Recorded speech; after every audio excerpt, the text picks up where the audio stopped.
My name is Kent Parker. I live in Nashville, Tennessee. I'm a songwriter, and I'm working on my first full-length album. Come join me on my journey.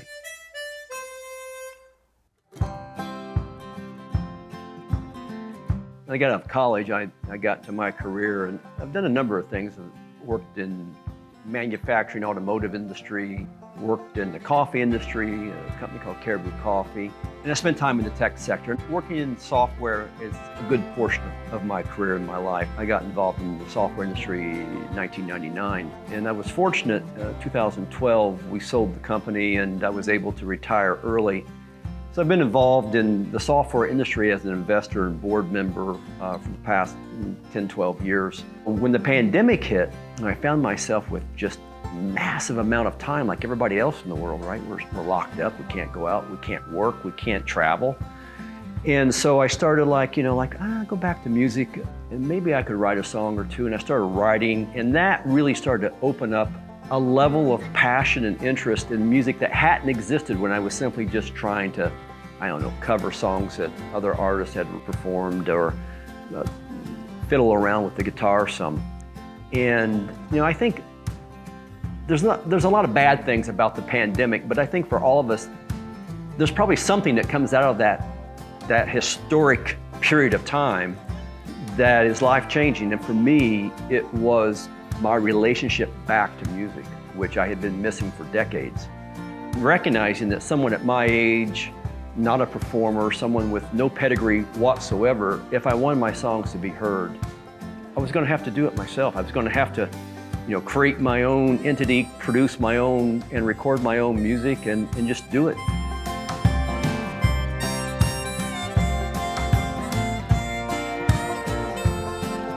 I recognized that first and foremost, I would have to find a producer partner that I could relate to and would be willing to, give me their time and energy at the level that I was wanting and expecting.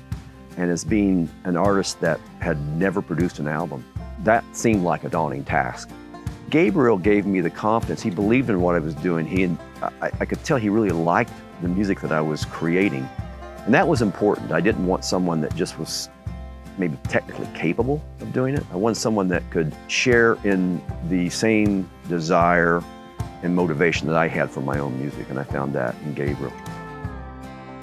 When we first started down the journey of possibility of doing this album, the first step for me was, well, let's do a pilot song. Let's do one song.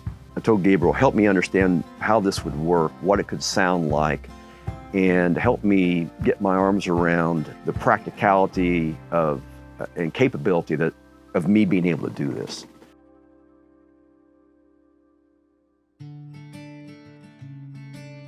He had a relationship with Thomas Juth over many years working together. Thomas is based in Sweden, and they had worked together on projects over the years.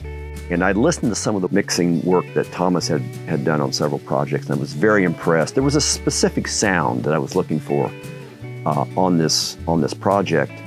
I could hear that in the work that Thomas was doing. And Thomas heard that first song and was very excited about it. So he actually mixed that pilot song, and it was clear that we needed him on the balance of the project as well. I see the pictures and I turn the page, and it brings back memories. A different life many years ago, but it's still a part of me. I close my eyes, I hear her voice, everything I need is free. The summer sun is shining bright, it's shining right on me. That summer sun, summer sun. Midsummer Sun, it was all remote. It was a pilot project. It was trying to kind of figure out, would this work, and how would this work, and what could it sound like? And once we got through that, and I became convinced that this project should go forward, I really didn't want to do this remotely. I didn't want to, I really didn't want synthesizers. I wanted it to be real music, musicians together, all together in a full session, knocking these songs out, having that interaction, talking, working, and playing together. And you know, it's obviously harder and more expensive to do it that way. But wow, you know, the energy and the creativity and the way that they play off each other, it's indescribable. And I don't know how much music's done that way anymore. I'm sure there must be, but I feel like there's probably a lot of music that's being done in the newer way, you know, remote, computers, whatever. That's not this project. This project is all about true, organic, real music being made by real people together in a room. Gabriel and I went and we spent a couple of days touring several studios around Nashville. We talked about maybe, you know, where we would go to do this, and we talked about different places. And I'm like, you know, I live in Nashville. I grew up listening to music from Nashville. I want to do this project in Nashville. When I walked into Studio A at Ocean Way, into was essentially a cathedral space, I knew instantly that's where we had to do this project. So we decided to do the full session at Ocean Way in Studio A, and then we would want to go over to Blackbird to do our overdub work. It's just a phenomenal facility, and that was a pretty easy decision once you kind of sort through what the options are.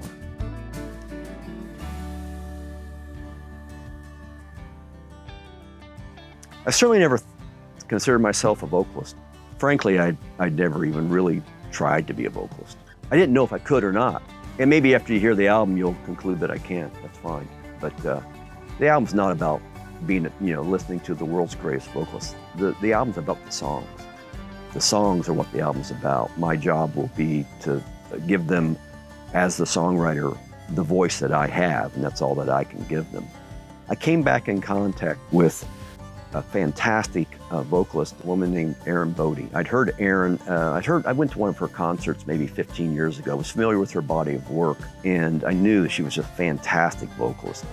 And I met with Erin, I let her listen to some of the songs, and Erin was just, you know, she's like, I love what you're doing, and I would really love to work with you to help you think about how to approach this from a vocal perspective. At one point, there were many times during the course of this project where I thought, you know, maybe I should just bring some vocalists in for at least this song. I don't know, this song. And both Gabriel and Erin would say to me, you need to voice your own music. You need to do that. And so, you know, they would help me through those moments of doubt. It's been extremely rewarding, at least for me personally. And I'm hoping that, you know, my voice can represent my own body of work appropriately and give it the emotion and feeling that I felt when I wrote the song. I need help. Holy moly.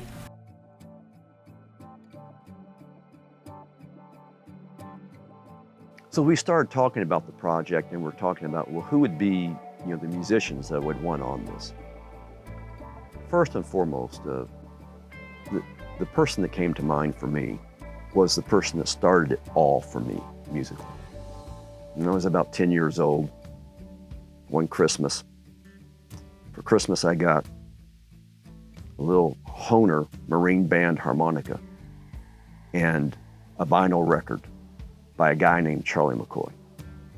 And, you know, for a 10-year-old growing up in rural Indiana on a farm, you know, having a nice harmonica and an album to play with, you know, in those days, you know, you'd have to pick the needle up and play it back, and there were no tabs on, there was no internet, there was no way to figure out how to play anything unless you listened to the record over and over and over. You know, I think I broke my mom's record needle a couple of times doing that. But I started learning how to play the harmonica. I was 10 years old, and it was all, you know, listening to Charlie. And, you know, throughout my youth and into my teenage years, I would buy all of his albums, and I kept getting better and better at playing the harmonica. And, you know, as I got older and in high school and college, I'm listening to rock music, and then I wanted a guitar, and I got a guitar and learned how to play guitar. And the harmonica was being played less, but it was always present in my life. And even as I was working throughout my career and traveling a lot, it was hard to carry a guitar with you when you went, you know, on business trips. I always had the harmonica with me. So I thought about this project. I said, you know, I wonder if it would be even remotely possible to get Charlie McCoy involved in this project. And so I reached out to Charlie, got his contact information and reached out. I sent him a couple of songs. He wanted to hear them, and I let him hear, and these were my demos that I had created, in my own studio back up in Indiana. And he listened to these songs and said, I'm interested. and I was like dumbfounded. I'm like, this is perfect, it would be great. And so I started doing research on Charlie, and all the work is just extensive. He's a legend here in Nashville studios.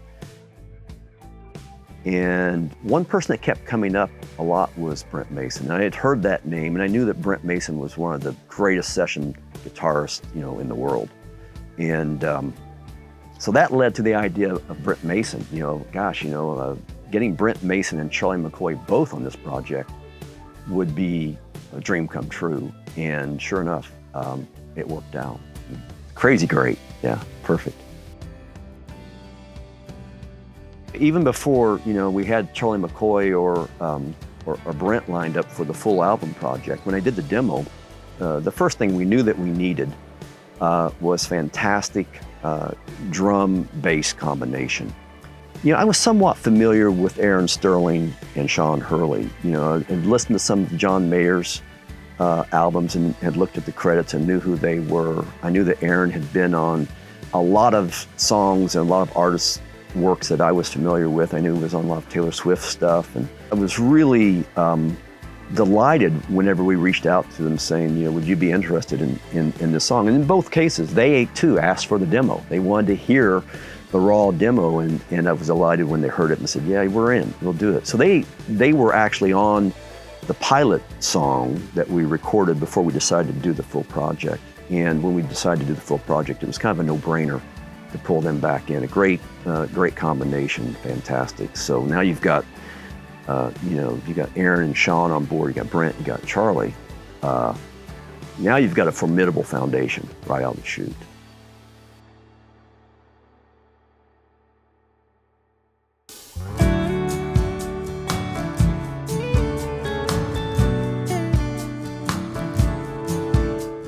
Gabriel and I are listening to the portfolio songs. And we had about 20 songs that we were considering. We were trying to narrow that down to about 10. And we're listening to the songs and trying to think about, a compilation for this album of songs that would have a common thread somehow, sonically, musically, the stories that they told.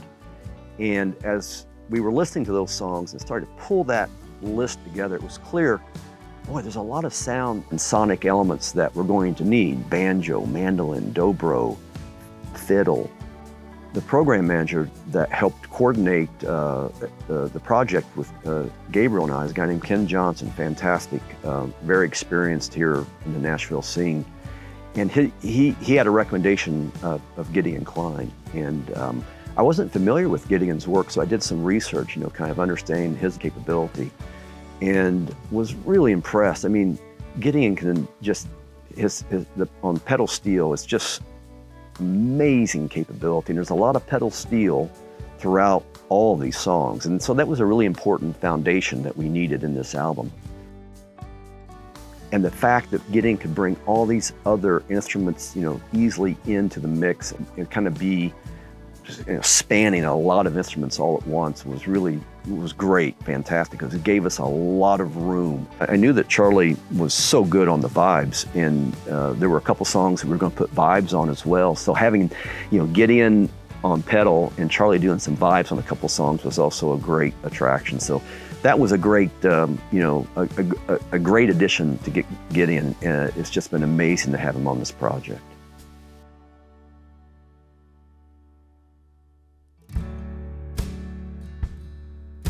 I always admired the way that Bob Dylan could tell stories. That was something that really sat with me. I like the notion of telling stories, but being a little oblique with how you tell the story, and not necessarily being so direct with what you're trying to say, yet write the song in such a way that it can mean something to the listener, depending on their station in life or what's going on for them. And the song We Might Just Get There is a song that was really birthed out of a scenario that isn't explicitly explained in the song. I was watching, one of these Sunday morning talk shows, and they were doing this story about this couple. They had been married I don't know, 75 years. And they were in their 90s. And as they told the story, this couple had never been apart for even a night. They were just so in love, and they knew they were in love when they were like 20 years old or whatever. I mean, they were 90 something now, so whatever 75 years is. And at that age, and when they reached the those end of life years, I think it was the wife that was very ill, and they had to call in hospice. They moved her into a nursing home. They called in hospice, I believe, and the husband stayed in the bed with her and held her hand and was right beside her, and he was with her when she passed, holding her hand. And then a few hours later, he died too. And I thought, that is a story of commitment and love. We might just get there, and getting there to that stage, what a beautiful thing. And they shared the pain. They had a simple rule: you don't keep a score. Just give it all you've got, then give some more. There's a place far from here, hard to find and the way's not clear. Take a chance, maybe lose it all. So, we also knew we were going to have some keyboards on this. Now, Gabriel Milan is very competent. In fact, he handled the keyboard work on the pilot song, Summer Sun. Though I love about Gabriel, he's very, he's like, look, we've got to find a real pro to handle some of the keys on this project. Ken Johnson had a great recommendation of someone here in Nashville that he'd worked with, Jason Webb. And I went and listened, again, did my research and went to listen to some of the work that Jason has done in his career, and was like, wow, if you can get him, that would be phenomenal. The very first song, we Just Might Get There, they had the full session, and Jason's playing that piano part, and I cracked. I never heard my song with that level of musicality from the keyboard on it. And I burst into tears. I mean, it was amazing to me. Every song that Jason touched with his keys just came alive. It was a fantastic addition to the team. All right, you did it. That's beautiful. You got. I had to go in the hallway and weep. Oh my goodness. That's freaking unbelievable. Oh, thank you. Man, what a great song. Oh, it's just beautiful. I think easy to play a good song. I mean, Well, let me tell you, that just did it. That Good. breathed it right. So Daniel's someone that Gabriel had worked with over a number of years, knew him quite well. I could try to do some of that acoustic work myself. It just didn't feel that I was really at the right level for what I wanted in this project. And he said, I've got a guy that you're just going to love. So I pulled up some of Daniel's work, and I was just blown away.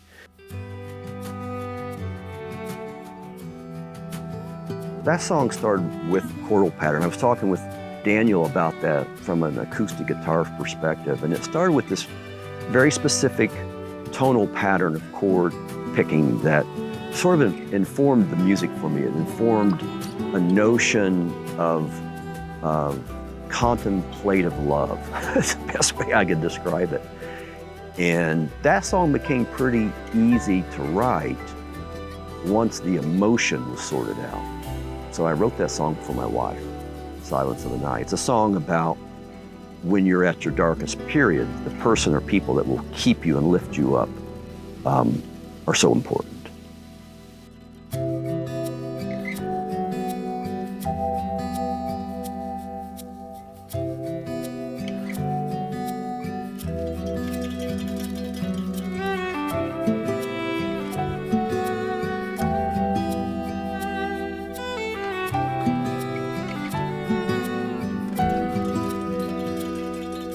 The silence of the night fills the air.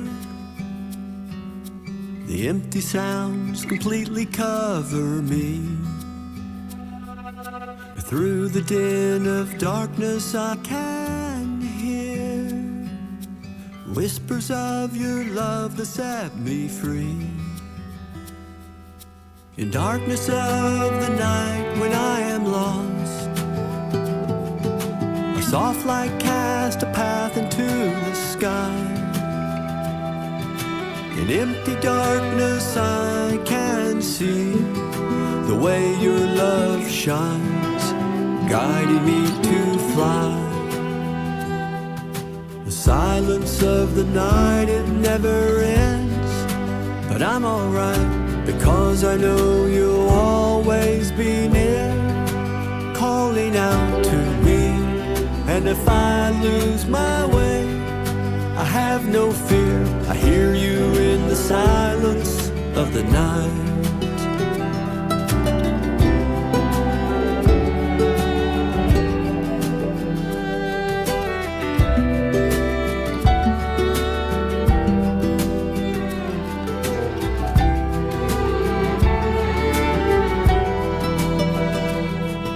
It's lonely in the silence of the night.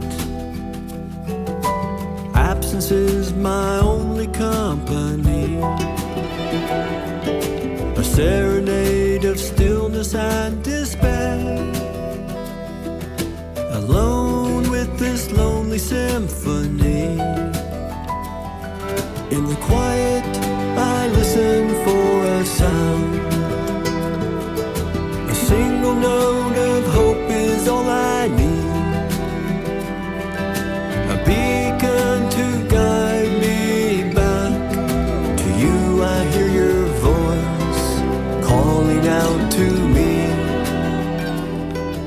The silence of the night, it never ends, but I'm alright, because I know you'll always be near, calling out to me. And if I lose my way, I have no fear, I hear you in the silence of the night.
The silence of the night, it never ends, but I'm alright, because I know you'll always be near, calling out to me.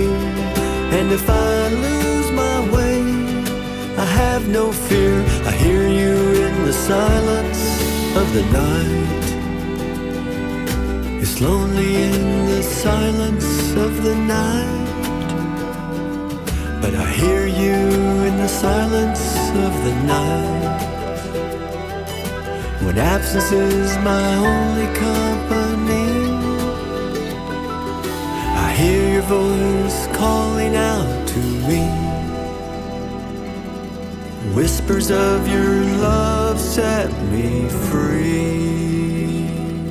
Oh, thank you guys. That was really cool. That's very cool. Let's go eat lunch, dang it.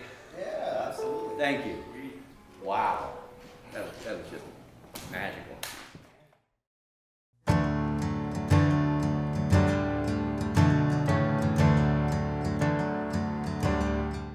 Yeah, you know, the decision to do the string session here at Wildwood, you know, it would have been really easy to use synthesized strings or, you know, all kind of plugins that you can get for strings, and it would have been certainly a cost savings. But the, you know, listening to the Nashville Recording Orchestra, you know, take the music and impart that humanity into the music, you know, is really incredible. I think it adds a richness to the songs that would have been missing if we hadn't taken the time to do this. It's pretty spectacular to hear songs that you've written, to hear people interpret that, like the orchestra did today. It was, it's humbling in some ways for a songwriter to hear that, and certainly it's thrilling, you know, to hear that within the context of what's going on with this recording project. Yeah, you know, we were working on this song, The Light Inside Her Heart, and we used some synthesized sounds to represent this kind of big explosiveness within the song. Gabriel Milan, the producer, you know, he had this vision. He wanted to bring in this very specific kind of soundscape that he was really, it was really a tip of the hat for him to a type of drum treatment that as a boy growing up in Venezuela, he was familiar with. And watching the performers today bring that to life, and certainly we're going to jettison, of course, the synthesized version and bring this real version in. Pretty fantastic, and it's going to add a dimension to the song that's, you know, that really is unique, and I'm looking forward to hearing it.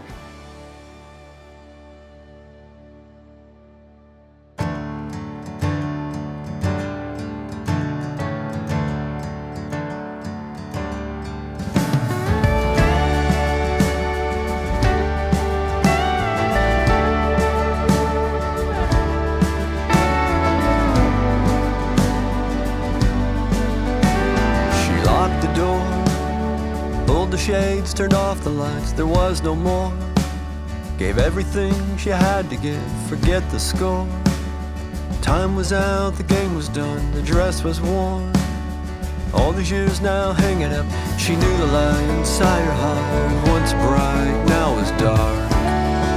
Instead, there was nothing she could say, better for her thoughts to stay unsaid.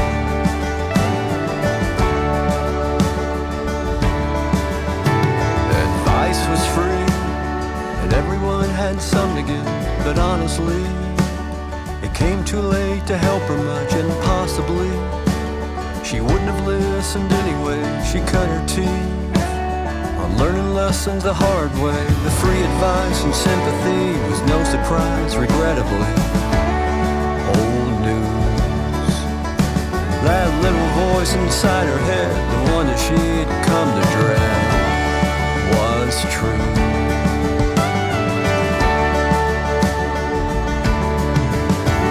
The point was clear. She knew she had to get away, a lot to fear. She had a reason she might stay, but time was dear. She knew it was time to choose a life sincere. Nothing left for her to lose. She packed her clothes and groceries and only took what she would need to part. She never felt so all alone, the first time on her own. New start. Sometimes the light inside your heart grows dim and slowly fades. Sometimes the path to happiness can seem so far away.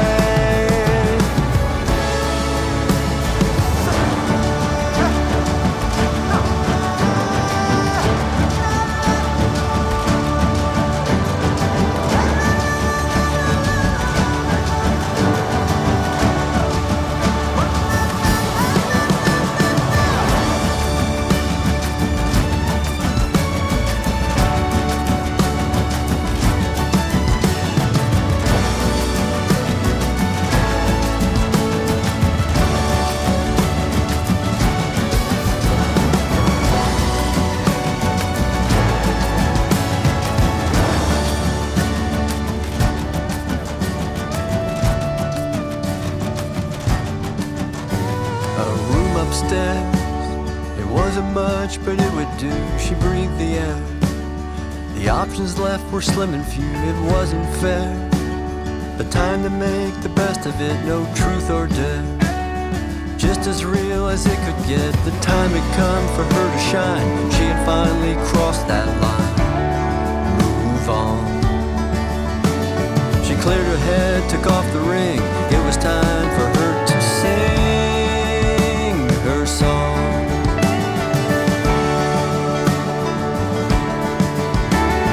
Time was due.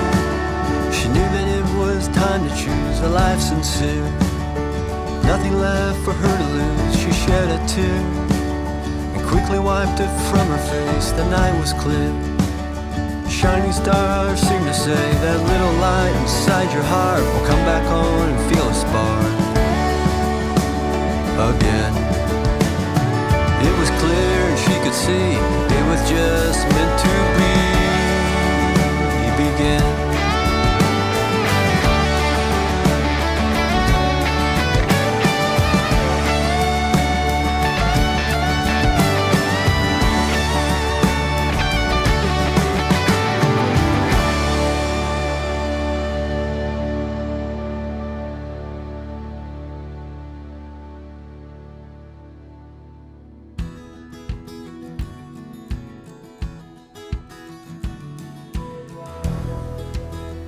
We had a fantastic cast of folks that helped us with background and harmonies. Suzanne Cox of the Cox family, Aaron Bodie, Brandon Ratcliffe.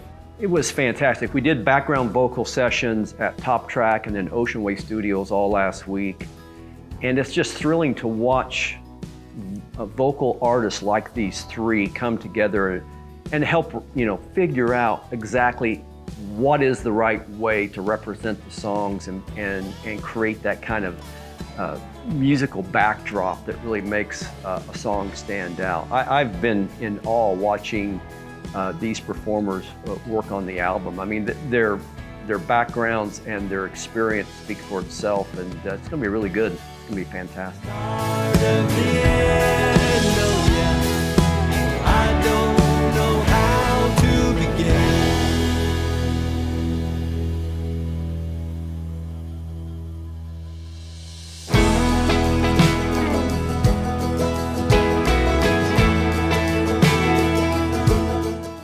That song's a song that I just wrote recently, actually. I wrote it maybe a couple months ago. We were fortunate here in the United States to have a Total Eclipse event here just a few months ago. And at a home that we own up in southern Indiana was right in the path of totality. And some of the business associates there in that small community had asked some of the song, there's a lot of musicians that live in that small town. They asked a couple of folks that write music if they wouldn't mind writing a song about the total eclipse. A good friend of mine, Randy Pease, was writing a song that ended up being a great song, the song that we used in the community for that event. And I started working on a song, and I thought, gosh, how am I going to write a song about the eclipse? And so I came up with this phrase, even the sun hides behind the moon, I'll be with you. And then I realized, that could be kind of a cool love song. So I thought more about it, and I said, I think I'll retune this song to be about my relationship with my true love, my wife, Lori. And so I kind of shifted directions on the song and made a song about someone in your life that's really special to you and your intention to be there for them no matter what.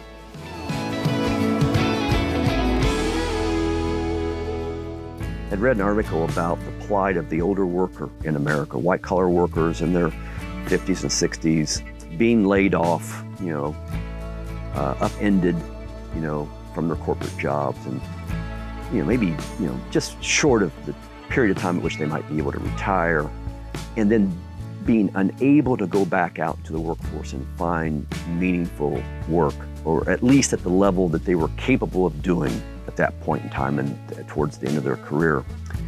And in the course of reading this article, there was the story of this man, and I can't remember if he was an accountant or exactly what profession, but he was very successful career. He got laid off from this company, and his struggle, he just couldn't find another job, and I think he ended up taking some job that was, he was really overqualified for and wasn't really allowing him to do all that he could do.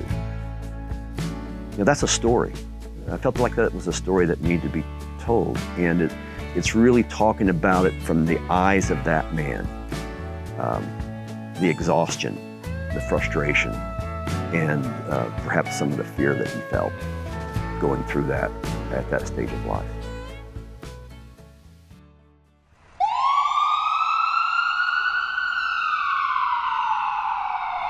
I probably did something that was pretty foolish right in the middle of this multi-week process of making this album. We were up at the studio in Indiana, my writing studio, and we have a tree in the backyard there. My wife and I were looking at and decided that there were a few limbs, just a few limbs that we need to trim back.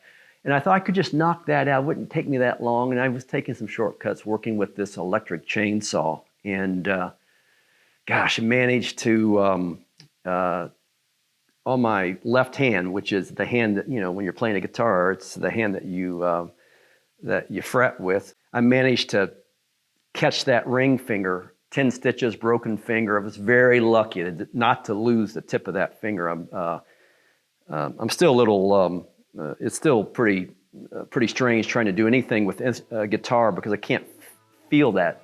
It's probably going to be a year or so before I feel the tip of that finger again. I mean, right in the middle of making this album, I had some overdubs on the guitar to do, and you know, I was pretty shaken by it, and kind of mad at myself for making such a stupid mistake. We went into the studio the very next day, and I was laying down the lead vocals for a song called "Don't Look Now." I'm taking pain pills. I got my arm in a cast. My frame of mind is like, you know, not in the best headspace. Came back to that song last week at Top Track Studios. And actually redid those vocals because listening to the vocals, I could hear the anguish in my voice, but I could also, it probably wasn't the best performance. And I feel fortunate that the accident wasn't worse than it was, but I'm also kind of bummed out that it happened in the middle of making this album. But in some ways, maybe that, you know, I think everything has a reason, so maybe that was something that imparted a certain kind of angst in my performances here in the last few weeks as I've been worried about my hand, but it's healing up nicely, so I'm feeling pretty good.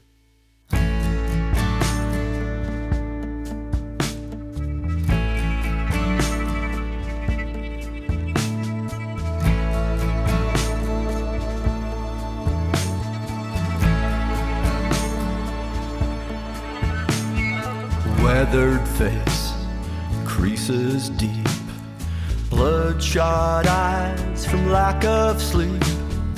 First cup poured to start the day.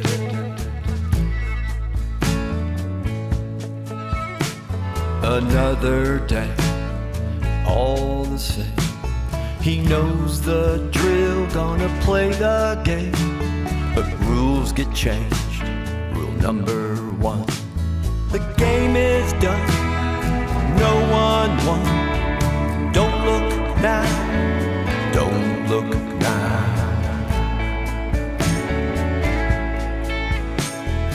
Bus stop 12, he's never late. Miss the 7:10, it's a half-hour wait.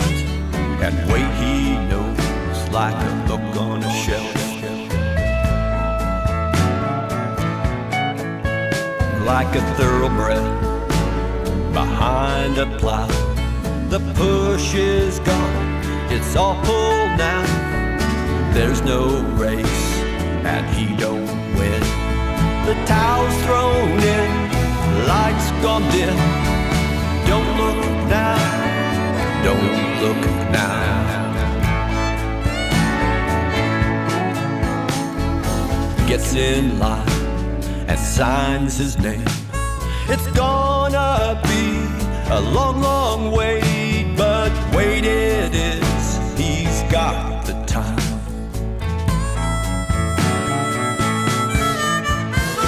The time to sit and think about the story he'd write before the doubt became the real, his newfound friend. The verdict's in, rewrite the end. Don't look now, don't look now.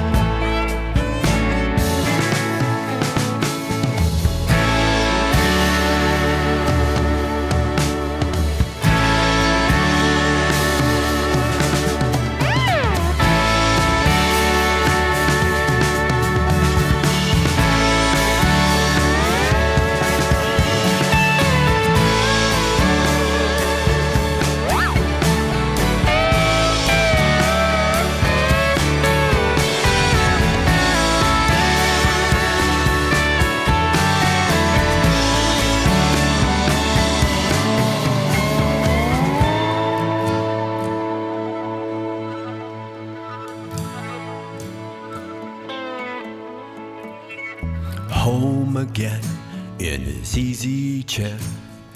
All he's got right there. It's not much, but not much will do. Since what he had has slipped away, and all that's left is here to stay. A tattered dream, roots long and deep. The dream he'll keep, he falls asleep. Don't look now, don't look now.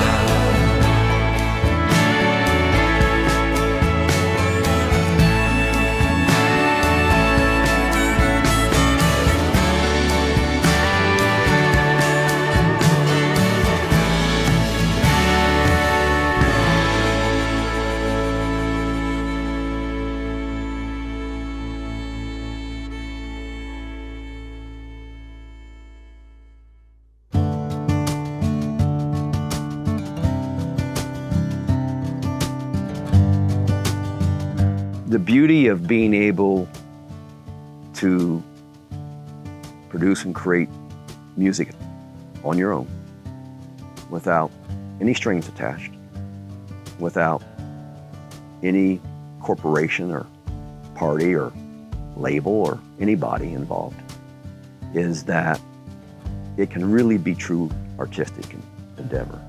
You know, not a commercial endeavor, an artistic endeavor. This is about creating music. First and foremost, creating music at its highest level and having fun doing it and working with people that not only do they have the talent, but it means something to them to create music like this. The objective is first and foremost to create a wonderful body of work of music that means something to me that I hope I can share and find a way to share that. And I feel pretty fortunate because on this project, you know, this is all music that I've written, composed, the lyrics, the music, and have been able to control every aspect of this project. I am my own label, my own publishing house, my own music company, my own songwriter. I'm the performer, the singer. And I've been able to make the decisions, and a lot of those decisions, I'm sure they don't make financial sense. But artistically, they really impart something to the music that's important. And we've taken a lot of effort to make sure that, you know, the artistic intent of the music is represented properly. I've been told that we're doing things like perhaps making this album the way it might have happened 30, 40 years ago. Full sessions, strings, background vocalist, multiple studios with amazing engineers, amazing performers that all contribute. And taking our time, you know, maybe taking a full day to work up the aspects of an individual song. I can't imagine going into a studio for like 10 days and knocking out 10 songs. That seems like that would be, it would seem to me there'd be a lot of shortcuts that would have to be taken in order to do that. We certainly didn't do that on this album. I mean, we're taking, you know, weeks and weeks and days and lots of time to make sure that every aspect of every song is represented properly.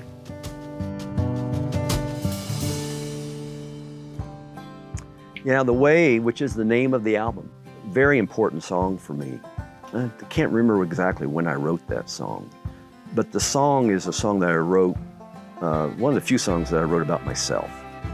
The song is really about me coming to music, or in my mind, coming back to music. I was never a professional musician, of course, but you know, after I had stopped working full time and had more time to think and process what I wanted to do with my music, I decided to write a song about, you know, kind of doubling down here and going for it with my music. And The Way is my statement of me finding my way back to what I consider a very important part of my life and a root for me, the music. You know, this project has probably exceeded all my expectations. I don't have any unrealistic expectations of what's going to happen with this album and this music when I'm done. It's something that has been important for me to do, and it's been something that's been fulfilling to do. And it's been really about the artistic experience itself. I mean, being able to work with the fantastically talented and professional people in making this album has been an enriching experience beyond words. I mean, it's amazing to me, people who've spent their life at honing their craft, whether it's the engineers, the musicians, the vocalists, the videographers, the photographers, the folks that make it all happen. That's a very rich and rewarding experience. And you know, it's great just to be part of the arts and to be involved in the arts. And this is really, you know, as I've said earlier, this is an artistic endeavor. It's not a commercial endeavor. I mean, I have no expectations financially on this at all. And I'll be happy if my family and friends listen to this and enjoy it. That'll be enough. It has been, probably the words I would use to describe it is joyful and completely fulfilling to do this album. And if nothing else comes from it, the experience itself will be something that stays with me for the rest of my life. Who knows? I mean, you know, I think I have more in me, so maybe I'll do another someday. I hope so. I look forward to it.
Oh man.